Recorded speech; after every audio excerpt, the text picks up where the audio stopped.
Good morning, welcome to my channel. और अभी हम लोग प्रोसेस अकाउंट के नेक्स्ट सेगमेंट में हैं, नॉर्मल एंड एबनॉर्मल वेस्टेज वाले क्वेश्चन में।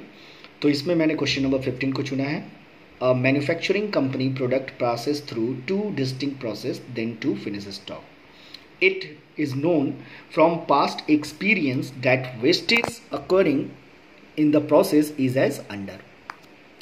In process M, 5% of the unit entering the process and in process N, 10% of the unit entering the process. यानी कि जितना भी यूनिट आप प्रोसेस में लगाते हो उसका 5% आपका नॉर्मल वेस्टेज होगा M में और 10% नॉर्मल वेस्टेज होगा N में। आइए देखते हैं क्वेश्चन में आगे। तो क्वेश्चन में आगे हम लोगों को मिलता है the scrap value of the wastage in process M ₹8 पर 100 यूनिट। ठीक है, हर 100 यूनिट पे 8 रुपीज़ करके बेचना है और प्रोसेस एन में 10 पर 100 यूनिट। आते हैं प्रोसेस एम और एन का बाकी डिटेल में। तो मटेरियल कंज्यूम दिया हुआ है 2000, 1600, वेजेस दिया है 2400, 2000, अदर एक्सपेंसेस 1000 एंड 1000। ठीक है, 1200 unit were brought into process एम कॉस्टिंग ₹600। यानी प्रोसेस एम जब शुरू किया जा रहा है तो 1000 यूनिट से शुरू किया जा रहा है जिसका कॉस्ट है 600। The output, normal abnormal question में आपको आउटपुट हमेशा दिया रहेगा, है ना, तभी बैलेंसिंग फिगर या तो एबनॉर्मल लॉस या एबनॉर्मल इफेक्टिव निकलेगा। तो यहाँ प्रोसेस एम का आउटपुट है 1100 यूनिट और प्रोसेस एन का आउटपुट है 960 यूनिट। हम लोगों को ये आंसर लेके आना है। ठीक है, तो चलिए देखते हैं कैसे इसका सॉल्यूशन होता है। तो क्वेश्चन नंबर 15 का सॉल्यूशन हम लोगों के सामने है, ध्यान से देखेंगे। टोटल यूनिट इंट्रोड्यूस हो रहा है 1200, है ना। 1200 यूनिट का अमाउंट है 600। ये एट द रेट पे मत जाइएगा, ये कट करना मैं भूल गया था। 600 है।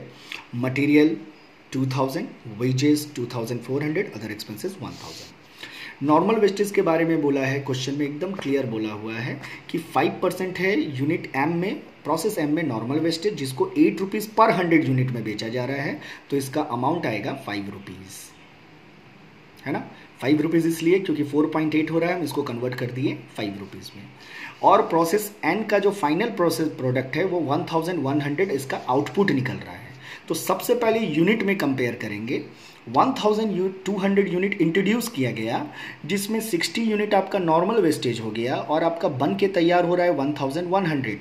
तो बाकी का यूनिट क्या हुआ, ये यूनिट जो है आपका एबनॉर्मल वेस्टेज हुआ। ये तो यूनिट निकल गया, लेकिन इस यूनिट का आपको अमाउंट क्वेश्चन में नहीं दिया हुआ, ये आपको कैलकुलेट करना पड़ेगा। आइए इसका वर्किंग देखते हैं पहले। एबनॉर्मल लॉस का जो फॉर्मूला है ये ऑलरेडी मैंने अपना इसके बेसिक वीडियो में दिया हुआ है। आप जाके प्रोसेस अकाउंट का जो बेसिक रूल है उसको जरूर देखेंगे, वीडियो में ऑलरेडी डाला है मैंने। Total cost debit side minus normal amount, normal wastage से जितना अमाउंट आ रहा है, divided by total unit minus normal unit.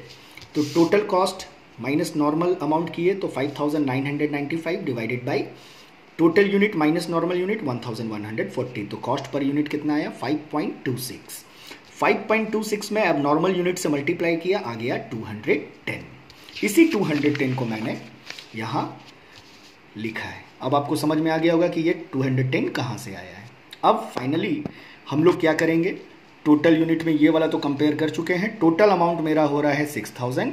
6000 में से 5 रुपीज़ नॉर्मल वेस्टेज एंड 210 एब नॉर्मल वेस्टेज का अमाउंट है। बैलेंसिंग फिगर आया 5785। ये कहाँ चला गया, प्रोसेस एन में। नेक्स्ट आते हैं प्रोसेस एन।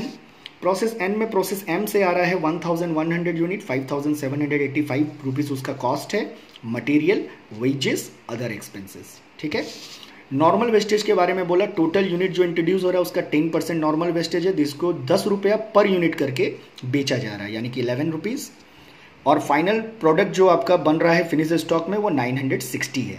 तो एक हम लोगों को फिर से कंपेयर करना पड़ेगा कि टोटल यूनिट इंट्रोड्यूस किया गया 1100, जिसमें नॉर्मल वेस्टेज हुआ 110 और मेरा बन के तैयार हो रहा 960।